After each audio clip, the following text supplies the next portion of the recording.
Hello दोस्तों, are के study vision में आपका हार्दिक स्वागत है। आज के इस वीडियो में हम आवर्त सारणी के जो वर्ग और आवर्त होते हैं इनको ट्रिक की सहायता से याद करना सीखेंगे। और साथ में जैसे जो वर्ग होते हैं इनके परमाणु क्रमांक हमें भूल जाते हैं, तो इनको परमाणु क्रमांक हम आसानी से ट्रिक की सहायता से इनके निकाल सकते हैं।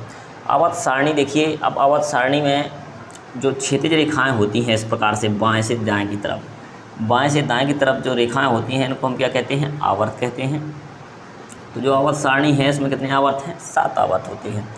और ऊपर से नीचे की तरफ ये जो लाइनें होती हैं इन्हें कहते हैं अपन ऊर्ध्वाधर लाइनें। तो इनकी जो संख्या होती है ये होती है 18। तो यानी आवर्त सारणी के अंदर 7 आवर्त होते हैं और वर्गों की संख्या 18 होती है। तो इस प्रकार से इन वर्गों का अध्ययन और आवर्तों का अध्ययन इस वीडियो में आज हम करने वाले हैं। और इस वीडियो में जैसे अब ये जो वर्ग होते हैं इनकी संयोजकता, संयोजी इलेक्ट्रॉन और न्यूनतम और अधिकतम ऑक्सीकरण जो संख्या रहती है इनके बारे में भी हम जानकारी प्राप्त करेंगे कि इनको कैसे निकालते हैं। चलिए स्टार्ट करते हैं। और कुछ मुख्य पॉइंट जैसे कि आवर्त सारणी जो सबसे पहले जो आवर्त सारणी दी थी वो थी मेंडलीफ की आवर्त सारणी। तो मेंडलीफ ने जो आवर्त सारणी दी थी ये किस पर आधारित थी? परमाणु क्रमांक पर या परमाणु संख्या पर। तो ये परमाणु संख्या या हम कहते हैं द्रव्यमान संख्या पर आधारित थी। तो मेंडलीफ ने आवर्त सारणी दी थी द्रव्यमान संख्या। तो ये पूर्व की आवर्त सारणी। लेकिन जो हम आवर्त सारणी पढ़ते हैं ये किसकी आवर्त सारणी है? ये जो आवर्त सारणी है ये होती है मोसले की आवर्त सारणी। मोसले की आवर्त सारणी या इसी को बोलते हैं आधुनिक आवर्त सारणी। आधुनिक का मतलब कि जो अभी वर्तमान में इस आवर्त सारणी का हम अध्ययन करते हैं। तो ये किस पर आधारित थी? परमाणु क्रमांक पर आधारित थी। यानी परमाणु क्रमांक यानी सबका एक निश्चित नंबर होता है। ये भार यानी द्रव्यमान संख्या पर आधारित थी और ये परमाणु क्रमांक की कौन से परमाणु का कौन सा नंबर होता है उस पर निर्भर करती है। अब चलिए स्टार्ट करते हैं। और इसमें एक बात और याद रखना कि जैसे आवर्त सारणी का जो रफ डायग्राम होता है वो इस प्रकार से होता है। देखिए इसको समझ लीजिए थोड़ा। अब इसमें यहाँ पर स्थित होता है एस ब्लॉक और यहाँ पर स्थित होता है पी ब्लॉक और यहाँ होता है डी ब्लॉक और डी के नीचे यहाँ पर स्थित होता है एफ ब्लॉक।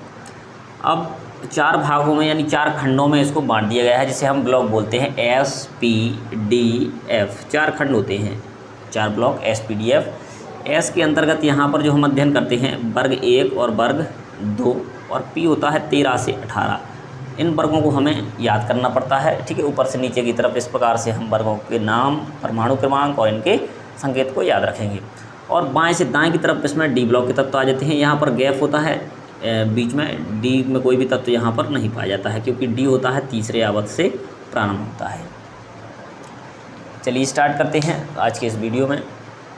तो अब देखिए, अब वर्ग या समूह 1 या वर्ग या समूह नंबर 2, तो ये यहाँ पर इनके नाम लिखे हुए हैं। जैसे H का नाम होता है हाइड्रोजन, Li का नाम लिथियम, Na का नाम सोडियम, K पोटेशियम और Rb रूबिडियम हो गया, Cs सीजियम और Fr फ्रांसियम हो गया। तो ये संकेत दिए गए हैं और ये इनके नाम है। यहाँ पर ये रासायनिक नाम है, तत्वों के नाम दिए गए हैं। अब इनके परमाणु क्रमांक कैसे निकालना है? तो एक नंबर याद रखना है आपको, 2 8 8 18 18 32। इसको बोलते हैं हम लकी नंबर। ये बहुत काम का है।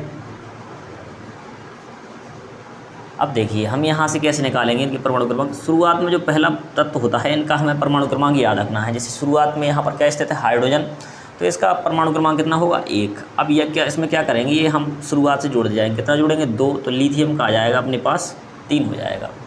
3 में फिर जोड़ेंगे 8, तो ये हो जाएगा 8 3 11। 11 में फिर से जोड़ेंगे 8, तो ये हो जाएगा 19 परमाणु क्रमांक पोटेशियम का। अब रूबिडियम का निकालना है तो 18 और इसमें जोड़ दिए तो ये जाएगा आपका 37। 37 में फिर से जोड़ेंगे 18, तो ये जाएगा आपका 55। 55 में 32 जोड़ेंगे तो ये जाएगा फ्रांसियम का 87। तो इस प्रकार से हम इनके परमाणु क्रमांक निकाल सकते हैं अगर हाइड्रोजन का हम आसानी से याद रखें। और बाकी सब में हम इस प्रकार से 2 8 8 18 18 32 इस नंबर को हम जोड़ के सभी के परमाणु क्रमांक निकाल सकते हैं। अब देखिए बात करते हैं इनकी संयोजकता की, संयोजी इलेक्ट्रॉन की और ऑक्सीकरण अवस्था की, कि इनको कैसे निकालना है। सबसे पहली बात, अब इनके लिए परमाणु क्रमांक याद होना चाहिए, जो ये नंबर हैं। तो इनको हम किस प्रकार से याद कर सकते हैं? इस ट्रिक की सहायता से याद कर सकते हैं। दूसरा, अब इनको हमें ट्रिक की सहायता से याद रखना है कि वर्ग क्या है। तो इसकी ट्रिक होती है हेलिना की रफ से फरियाद। है ली ना की आरबी से हो गया रव, CS से हो गया से और FR से हो जाएगा फरियाद। हेलिना की रब से फरियाद, ये इसकी ट्रिक है लीना की रब से फरियाद। इस प्रकार से हमें इसको याद रखना है। इस वाले यावत में कितने इस वाले वर्ग में कितने तत्व हैं? 7 तत्व उपस्थित होते हैं। Hydrogen, lithium, sodium, potassium, rubidium, caesium, francium. अब ओप्पाउ के नियम के अनुसार इनके इलेक्ट्रॉनिक विन्यास भी होते हैं। 1s से प्रारंभ हो गए। जैसे हाइड्रोजन का इलेक्ट्रॉनिक विन्यास होता है 1s1, लिथियम का होता है 1s2 और 2s1, यानी 3 इलेक्ट्रॉन हैं तो इलेक्ट्रॉनिक विन्यास के आधार पर कुल 3 इलेक्ट्रॉन भरे जाएंगे। 2 यहाँ पर भर दिए तो 2s में 1 इलेक्ट्रॉन जाएगा, 2 और 1 ये हो जाएगा 3 इलेक्ट्रॉन। सोडियम, इसका होता है 1s 2s 2p6 3s1, ये इसका इलेक्ट्रॉनिक विन्यास है। ये हो जाएगा 2 + 2 + 6 + 1, ये हो जाएगा 11 इलेक्ट्रॉन। ऐसे ही पोटेशियम का भरेंगे। पोटेशियम का अब देखिए अंत में इसमें क्या आ रहा है, इसके अंत में है 1s1, इसमें क्या है 2s1, इसमें क्या है 3s1। अब जब इसका हम इलेक्ट्रॉनिक विन्यास लिखेंगे तो अंत में इस पर क्या आएगा 4s1। इसी प्रकार इसके अंत में क्या आएगा 5s1, इसमें आएगा 6s1 और इसमें आएगा 7s1। ये अंतिम इलेक्ट्रॉनिक विन्यास है। अब हमें संयोजकता या संयोजी इलेक्ट्रॉन के लिए इसी की आवश्यकता पड़ती है कि देखिए यहाँ तो जैसे 1s1 एक ही इलेक्ट्रॉन है, कुल भी एक है। जैसे 1s1 2s1 3s1 4s1 5s1 6s1 और 7s1। तो अब इनके सबके बाह्य कोष में कितने कितने इलेक्ट्रॉन है? 1 इलेक्ट्रॉन है। तो ये कहलाते हैं संयोजी कोष, जो लास्ट वाली कक्षा होती है, क्योंकि यहाँ तक तो अष्टक क्या होता है पूर्ण होता है, पहले से यहाँ तक अष्टक पूर्ण होता है। अब इसलिए इसको अपन बोलते हैं संयोजी कोष या संयोजी कक्षा। इसमें जो उपस्थित इलेक्ट्रॉन होते हैं इनको बोलते हैं संयोजी इलेक्ट्रॉन। तो सभी में देखिए कितने कितने इलेक्ट्रॉन उपस्थित हैं? 1 इलेक्ट्रॉन इसमें उपस्थित है। तो यहाँ से हम लिख सकते हैं कि संयोजी जो इलेक्ट्रॉन होंगे उनकी संख्या कितनी है? 1 है। 1 संयोजी इलेक्ट्रॉन इसमें उपस्थित होगा। अब देखिए यहाँ से यहाँ तक अष्टक जैसे पूर्ण है। अब इसमें हमें आवेश या फिर जो आवश्यकता पड़ती है इलेक्ट्रॉन के आदान प्रदान की, कि अष्टक पूर्ण करने के लिए 1 इलेक्ट्रॉन है, बाहर में कितने चाहिए होते हैं? 8। अष्टक पूर्ण करने के लिए 8 इलेक्ट्रॉनों की आवश्यकता होती है।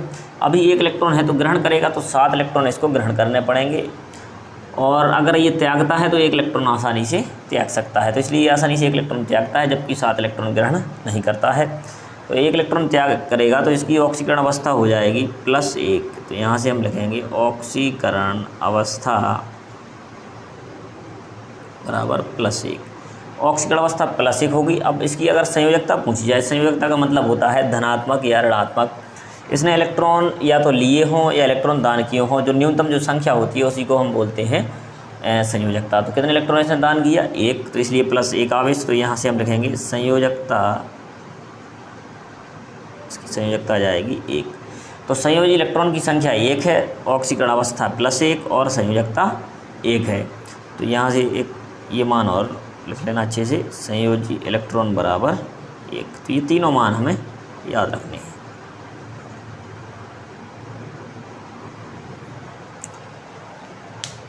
चलिए देखिए, अब इनका एक और नाम याद रखना, इनको हम बोलते हैं क्षार धातु। किस नाम से जाना जाता है? वर्ग 1 के तत्वों को क्षार धातु के नाम से जाना जाता है।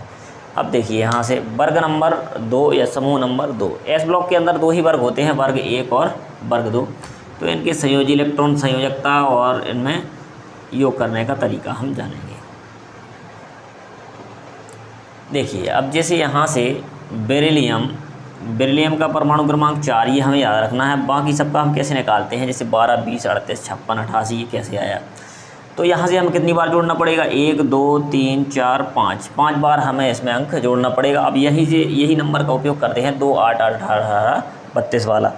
तो देखिए यहाँ से 5 बार जोड़ना है, लेकिन नंबर कितने हैं? 6। तो अंत से हम कितने हमें जोड़ना है? 5। तो 1 2 3 4 5 नंबर यहाँ तक गिनते हैं, यानी हम 2 का योग इसमें नहीं करेंगे। कहाँ से स्टार्टिंग करेंगे? 8 का। तो 4 में हमने कितना जोड़ा? 8, तो 12 आ गया। 12 में फिर से 8 जोड़ेंगे तो 20 हो गया। फिर 18 जोड़ा तो 38 हो गया। फिर से 18 जोड़ेंगे तो ये 56 हो जाएगा। 56 में 32 जोड़ेंगे तो ये आ जाएगा 88। इस प्रकार से इन सभी के हम परमाणु क्रमांक निकाल सकते हैं, जैसे इसमें हमने निकाले थे वर्ग 1 में। अब यहाँ से देखिए, अब इसकी ट्रिक है, बी से बेटा, MG से मांगे, CA से कार, SR से स्कूटर, BA से बाप, RA से राजी। बेटा मांगे कार, स्कूटर, बाप, राजी। ये याद करने की ट्रिक है। इस प्रकार से हम इसको याद कर लेंगे। अब इसमें देखिए इसका इलेक्ट्रॉनिक विन्यास लिखें। जैसे बेरिलियम है तो बेरिलियम का होता है 1s2 2s2, क्योंकि परमाणु क्रमांक 4 है तो कुल इलेक्ट्रॉन भी कितने भरेंगे? 4। मैग्नीशियम का होता है 1s2 2s2 2p6 और 3s2 हो जाएगा। और बॉब के नियम के अनुसार तो ये 10 2 12 इलेक्ट्रॉन, जितना परमाणु क्रमांक होता है उतने ही इलेक्ट्रॉन इसमें भरे जाते हैं।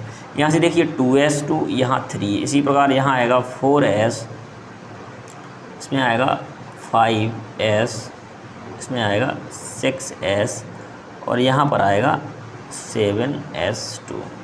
तो यहाँ से देखिए सबके बाह्य कोश में कितने कितने इलेक्ट्रॉन हैं। बाह्य कोश यानी बाह्य कक्षा होती है जिसके लिए n का मान अधिकतम होता है। तो ये इसमें 2 है, इसमें 3, ये 4, लेकिन इलेक्ट्रॉन सब में कितने हैं, 2 इलेक्ट्रॉन होते हैं। तो इनको हम कहते हैं संयोजी इलेक्ट्रॉन।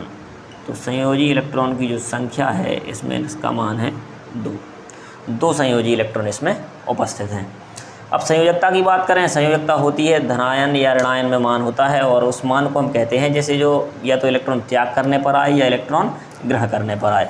जैसे अब यहाँ तक तो अष्टक पूर्ण होता है। अब ये बाहरी कक्षा में कितने इलेक्ट्रॉन है, 2, तो 2 इलेक्ट्रॉन त्याग कर आसानी से अष्टक पूर्ण कर सकता है, क्योंकि ग्रहण करने के लिए कितने इलेक्ट्रॉन लेने पड़ेंगे, 6, क्योंकि बाह्य कोश में कुल 8 इलेक्ट्रॉनों की आवश्यकता होती है।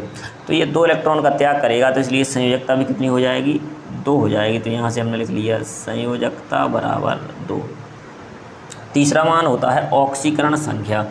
तो ऑक्सीकरण संख्या कितने इलेक्ट्रॉनों का त्याग करेगा, इसमें 2, तो इसलिए ऑक्सीकरण जो संख्या या ऑक्सीकरण अवस्था का जो मान है कितना जाएगा, इसमें ऑक्सीकरण संख्या बराबर आएगा प्लस का 2 इलेक्ट्रॉन त्यागेगा, इसमें 2 इलेक्ट्रॉन त्याग करेगा इसलिए +2। अगर 2 ग्रहण करता तो -2, ग्रहण करने पर ऋणात्मक आवेश और त्यागने पर प्लस आवेश आता है। अब इसका नाम याद रखना है, इनको किस नाम से जाना जाता है, क्षारीय मृदा धातुओं के नाम से जाना जाता है, क्षारीय मृदा धातु, क्षारीय मृदा धातु। वर्ग 1 को क्षार धातु, वर्ग 2 को क्षारीय मृदा धातु। एस ब्लॉक के अंदर 2 वर्ग आते हैं, वर्ग नंबर 1 और वर्ग नंबर 2, तो इन दोनों को हमने लिख लिया। अब इसी प्रकार से वर्ग 13 से लेके 18 तक जो पी ब्लॉक के अंदर आते हैं, इनकी भी ट्रिक है, तो इनको हम बाद में करेंगे। और क्योंकि ये वीडियो बहुत लंबा हो जाता है इसलिए समय ज़्यादा लगता है, इसलिए आप लोगों को भी दिक्कत जाती है, इसलिए अब ये छोटा वीडियो है, इसमें वर्ग 1 और वर्ग 2 के बारे में बताया गया है। अगला वीडियो जो बनाएंगे उसमें हम 13 से 18 की बात करेंगे। ये पार्ट नंबर 1 हो गया, इसका पार्ट नंबर 2 आएगा, तो उसमें 13 से 18 के बारे में जानकारी दी जाएगी। Thank you. इसी प्रकार की वीडियो देखने के लिए हमारे चैनल को सब्सक्राइब अवश्य करें। धन्यवाद।